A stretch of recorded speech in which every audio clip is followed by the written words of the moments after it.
पूर्णिमा की रात घने जंगल में एक ग्रुप 5 युवा लड़के लड़कियां, उनके पास टॉर्च है। वे हंस मजाक कर रहे हैं। यार, ये सब फालतू की बातें हैं। कोई भूत प्रेत नहीं होता। लेकिन गांव वाले तो कह रहे थे। अचानक जंगल में सन्नाटा छा जाता है। पक्षियों की आवाज बंद हो जाती है। ये क्या हुआ? इतनी चुप्पी क्यों?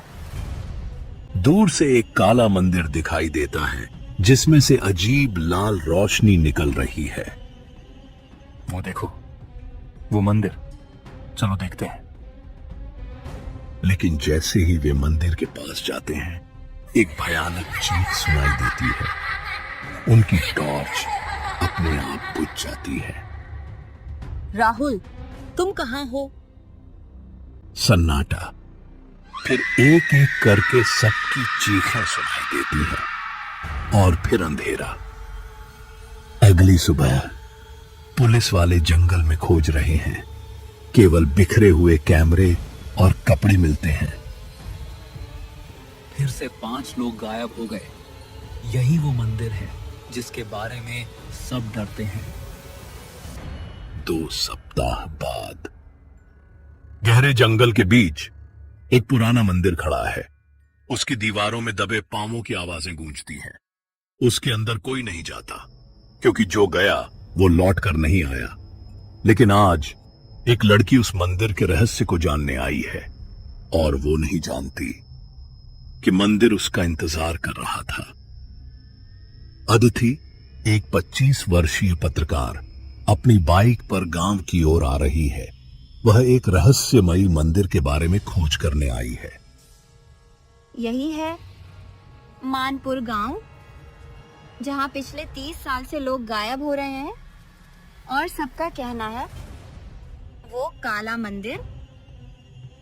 एक बूढ़ी औरत, दादी माँ, झोपड़ी से बाहर आती है।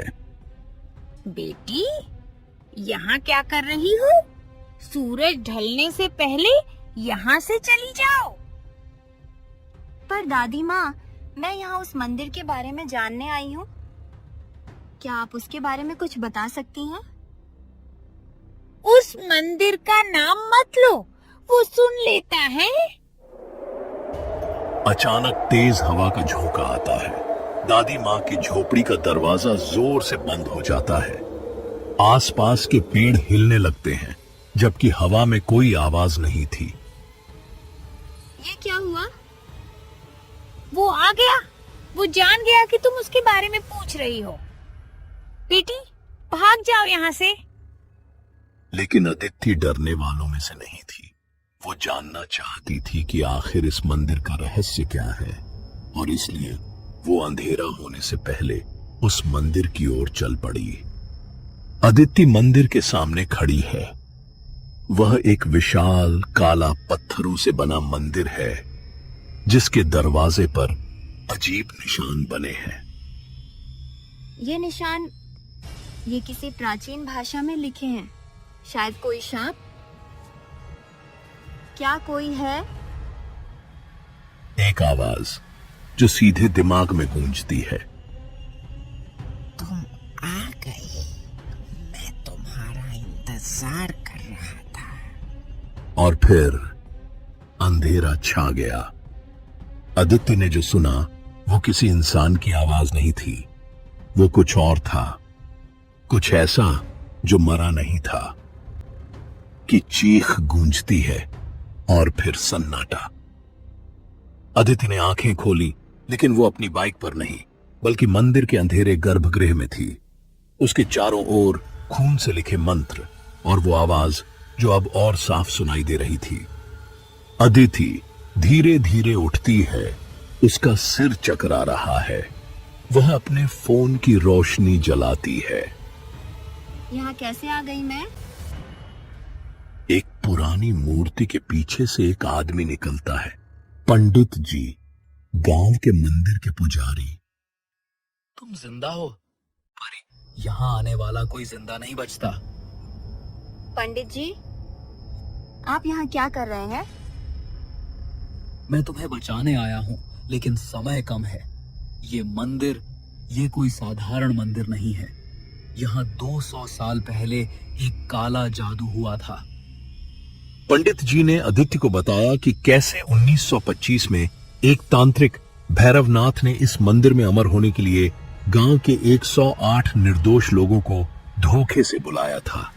उसने उन्हें बताया कि वो उन्हें खुशियां देगा, लेकिन असल में उसने उनकी आत्माओं को हमेशा के लिए मंदिर में कैद कर दिया।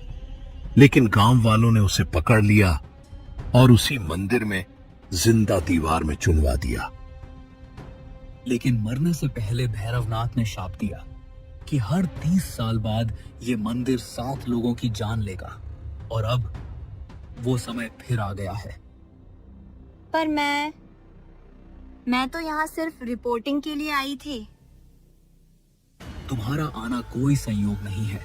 तुम्हारे परदादा वो भी इसी गांव के थे, और वो उन 108 लोगों में से थे जिन्हें भैरवनाथ ने धोखा दिया था।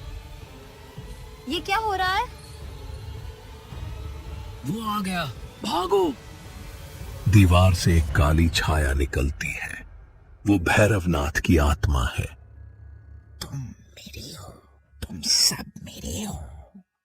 आदित्य और पंडित जी भागते हैं, लेकिन मंदिर का दरवाजा अपने आप बंद हो जाता है। आदित्य ने महसूस किया वो फंस चुकी है और भैरवनाथ की आत्मा अब उसके बहुत करीब थी।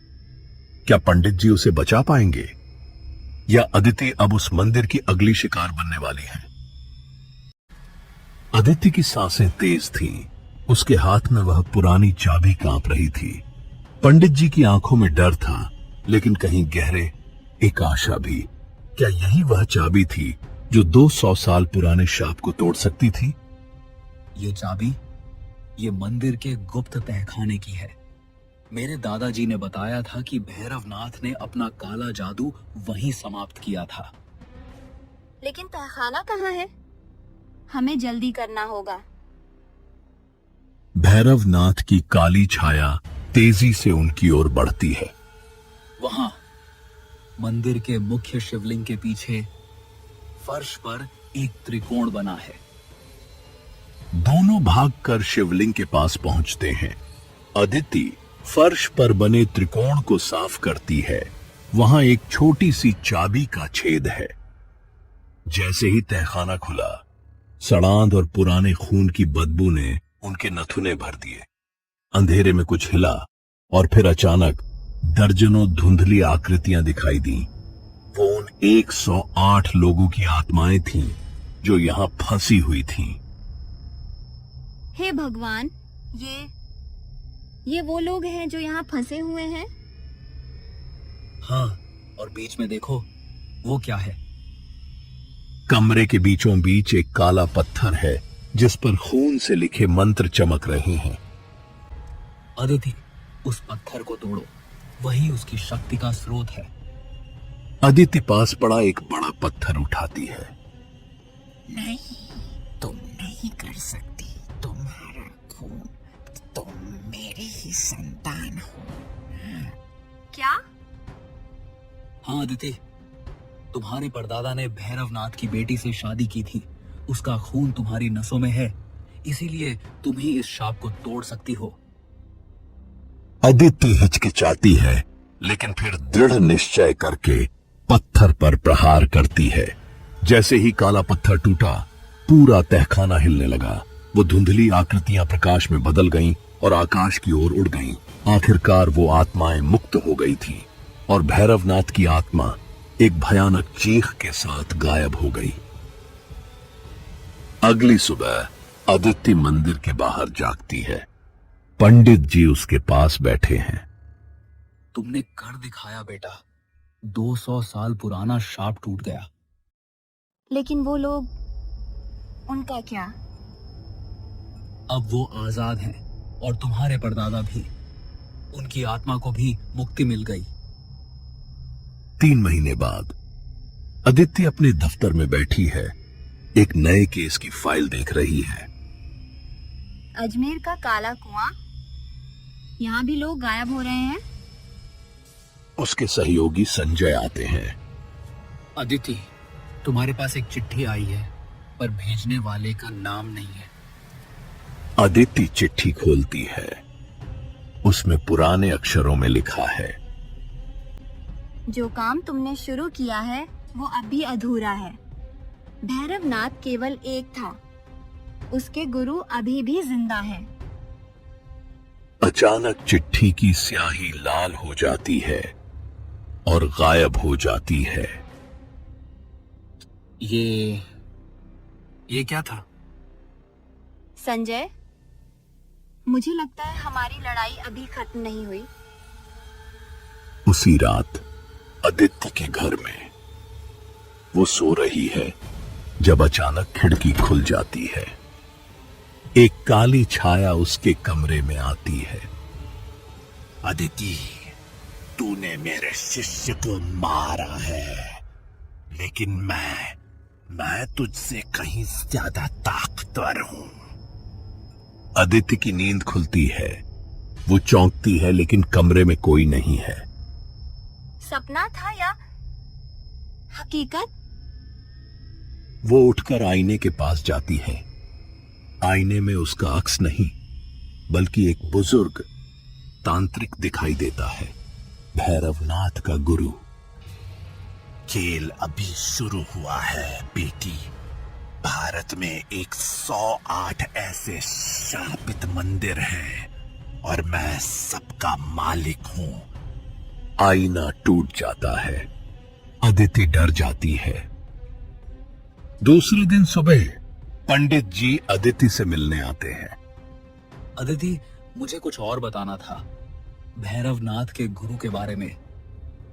कैसे जानते हैं आप? क्योंकि रात को मुझे भी दिखा था वो। उसका नाम है काल रात्रि बाबा। वो 500 साल से जिंदा है। 500 साल? हाँ, और अब वो तुम्हारे पीछे है, क्योंकि तुमने उसकी योजना में खलल डाला है। अचानक आदित्य के फोन पर मैसेज आता है, अजमेर आ जाओ, नहीं तो पूरा शहर तबाह हो जाएगा। ये कैसे आया मेरे फोन पर? अदिति, अब तुम्हें अकेले नहीं लड़ना होगा। एक गुप्त संगठन है, धर्म रक्षक। वो ऐसे तांत्रिकों से लड़ता है। अदिति को एक कार्ड देते हैं जिस पर सिर्फ एक फोन नंबर लिखा है। क्या करना होगा मुझे? जो तुम्हारी नियति है, पूरे भारत के शापित स्थानों को मुक्त करवाना। तुम चुनी गई हो। अगर मुझे लड़ना है तो लड़ूंगी, लेकिन इस बार अकेले नहीं। आदित्य की यात्रा अभी शुरू हुई है।